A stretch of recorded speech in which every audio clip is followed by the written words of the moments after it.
The majority party, the Republican Party, hijacked the bill, gutted it, added some amendments to it that now not only had no independent commission for drawing the lines, but now wanted to draw lines for how we elect our judges.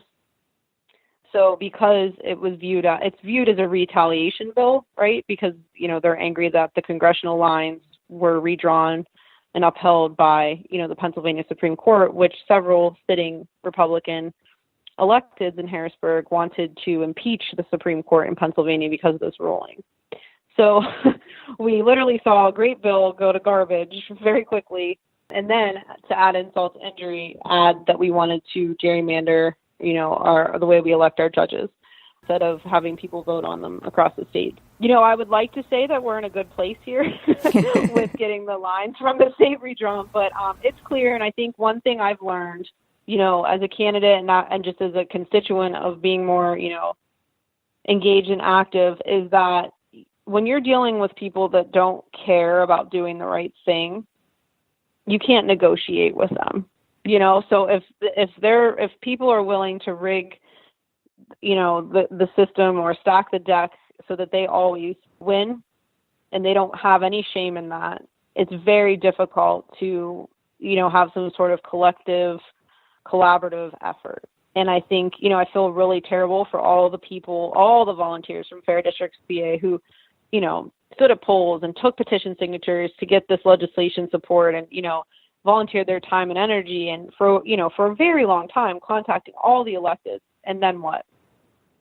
Their voices weren't heard, and neither were the rest of the Pennsylvanians. So I think that when you really look at right here, what happened last week with SB 22 is just a blatant example of what we're dealing with in Harrisburg, is that as long as they can change the rules so they keep winning, they will do it. And that's unacceptable. And that's where this is why we have to win. The November has to be a success because we are currently being represented by people who don't care. And that's dangerous. That's dangerous in so many different directions. All right. Well, is there anything else that you would like to make sure that our listeners know about you or your campaign? Just that, like I said, I'm one of many amazing candidates this cycle that we're running truly people-powered campaigns that want to get money out of politics, that wants the pay-to-play to end, and that it's going to take all hands on deck to flip seats across our state. And, I gather inspiration from some of the other candidates that are running now in other states, like the woman that's running for Congress in the Bronx against a Democratic incumbent. I think that we're making a statement here. I think that we're showing that we stepped up to run knowing that there would be intense scrutiny and ridicule and whatever. And we don't care because we're here to be the change, and we're here to make sure that change happens. And I really do believe that if everyone puts in their time, talent, and treasure, that we can beat out this dark money, this plagued government ineffectiveness that we have going on right now, because I think the power of the people is greater than the power of all the dysfunction we're experiencing. So everyone that listens to this, hopefully they can get one more person to be engaged and get involved and donate $1 or whatever it is. I mean, I think that's the most remarkable thing about running right now is how it's such a different, slate of candidates right now. And I do think that, if we keep working hard, this can be a reality. So just messages, everybody keep staying involved because we need you. And if people would like to become involved in your campaign, how do they do that? Oh, sure. My website is Katie Muth, Senate44.com. I have a Facebook page. You can follow me on Twitter, Katie Muth for PA, and share things, send your suggestions, share my website, Facebook page, come down and canvass, sign up to volunteer. If you want to phone bank remotely, we can send you a link. Lots of ways to get involved. So like I said, any help is greatly appreciated. And I like that your donate button defaults to $20.18. I think that's great. Hey, we have small dollar donations from across the nation from 48 states. We can't get $1 out of South and North Dakota. Get $1 from there. All right. If you are listening in North Dakota or South Dakota, you have your challenge in front of you. Just $1. I asked an Alaskan for $1 and they gave me 10, so I was pretty pumped. But I'll settle for $1 out of either one. All right, awesome. I'm going to make that happen for you. Thank you. All right. Well, Katie, thank you so much for talking to me. This has been really great, and I'm really excited about all of the women running in Pennsylvania. If you're listening to this, everyone, we have 5 amazing women running in Pennsylvania throughout this week, so we're really excited. And all of them are great. Yeah, you're talking to Danielle next, and she's one of my favorites, and Chrissy's great. Everyone you're talking to is awesome. So, and a lot of the other women running, like I said, I'm one of many, and it's super exciting to see how we all keep killing it. All right. Awesome. Well, thank you. Thank you so much. Have a good night. You too. Are you la la listening? Are you la la listening? He used to be there. He used to be there. Are you la la la looking? Are you la la la looking? Oh, I should need it. I should need it. Are you la la listening? Are you la la listening? He used to be there. He used to be there. Welcome back to Two Broads Talking Politics. I'm your co-host, Sophie, and as usual, I'm here with your other co-host, Kelly. Hey, Kelly. Hello. I'm exhausted from the Pride Parade today, so if I fall asleep, nudge me awake. Joining us today is Danielle Friel Otten. She is running for the Pennsylvania House from District 155. That's a pretty big district number. Welcome, Danielle. Hi. Thank you for having me. Thanks for being here. Could you just sort of tell us, first of all, a little bit about you and sort of your background and your motivation for running for office?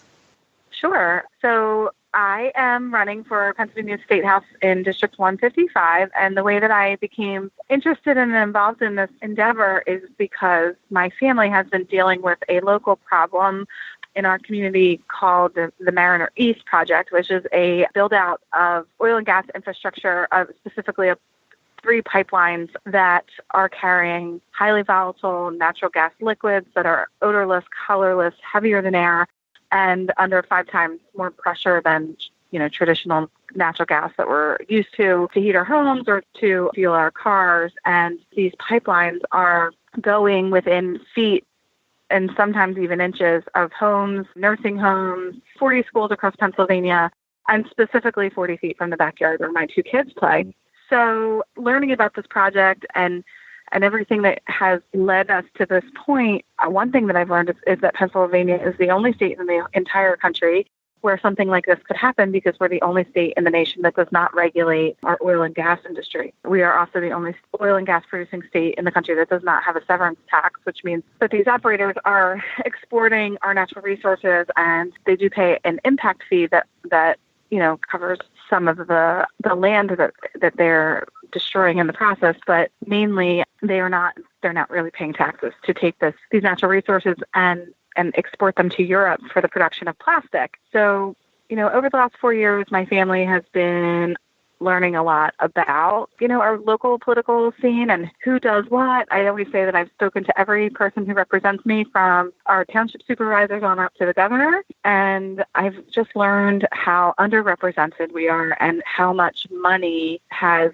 a bigger voice at the table than we do as voters, because of the enormous amount of funding that is going into campaigns. Specifically, my state representative takes a lot of money from the oil and gas industry and has sat back on this issue and really not taken a stand on it. So one thing that we did was about a year ago, when the permits were approved for this project and trees started to come down and drilling started and wells went dry and sinkholes started opening, we organized in our communities, and we made the decision that we were going to change our leadership all the way from the bottom all the way on up.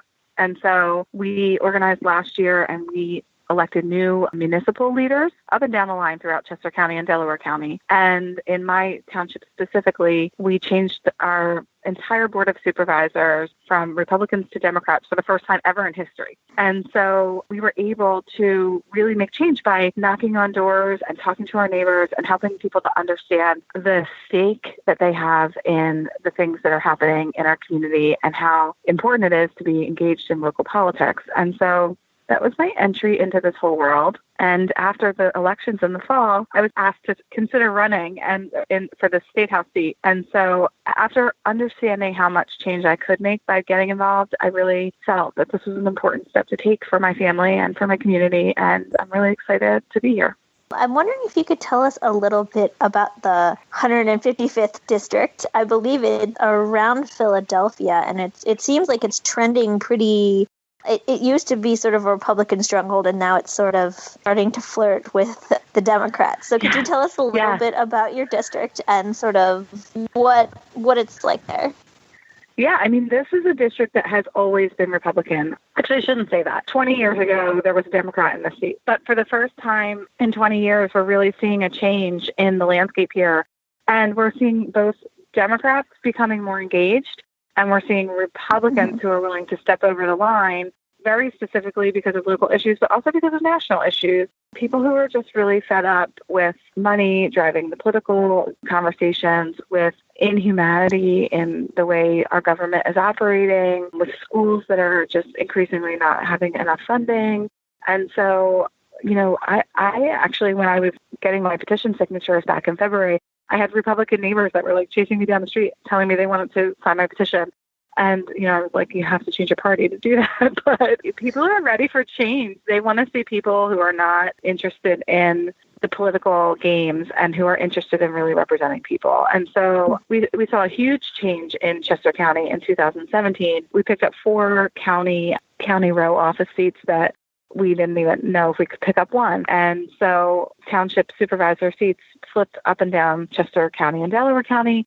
We took school board seats that we didn't expect to take. And it's interesting because when I look at I call it my strategic map of the district, like all of the elected seats that are from the state house down. So many of these seats are held by Republicans because nobody runs against them. And so for the first time, Democrats are actually stepping up and running. And that's really exciting because in the past, the reality is that people in our districts haven't really had a choice. There hasn't been an option for them. And so I'm excited to see more Democrats stepping up. I'm excited to be a Democrat stepping up. And I'm excited for the reception that we are receiving. I always say I've only had one person yell at me so far, which is pretty good considering how many years I've not gone.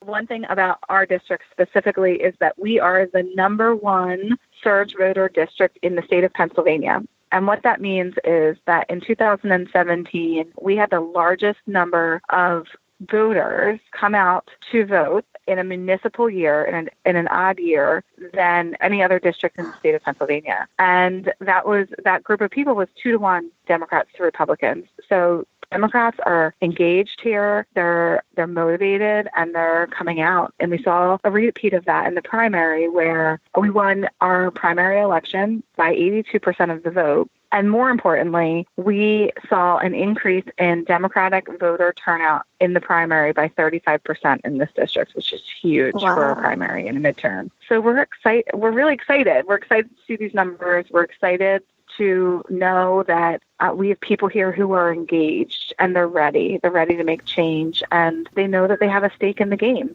Well, and with those primary numbers, there were more Democrats voting in the primary in your district than Republicans. Yes, we had significantly more Democrats come out than Republicans. Between myself and my opponent, we had more votes collectively as Democrats than my Republican opponent did. So what are some of obviously the oil and gas line issue is one of them, but what are some of the other issues that the people in this district are really being motivated by? What's bringing them to the polls more? Well, I think that the recent rash of school shootings has really motivated and engaged people on a bipartisan level. It's the #1 issue I hear about at the door. Democrats and Republicans ask. And people are concerned that our state legislature, just this week, for example, a gun safety package was proposed in the House Judiciary Committee. There were 4 bills. 2 of them were focused on people. They were focused on extreme risk and domestic abuse, and the other 2 were focused on guns. So one was for bump stocks, banning bump stocks. The other one was for universal background checks. And 95% of voters, gun owners and non-gun owners, believe that we need to have universal background checks. Yet my opponent was the deciding vote that kept that piece of legislation off of the House floor this session. So the difference was one vote, and the bump stocks ban and the universal background check legislation did not make it out of committee. The domestic violence and the extreme risk legislation did make it out of committee. So, there's this barrier because of the majority in the House that, again, just like the oil and gas industry, the NRA is really controlling the conversation in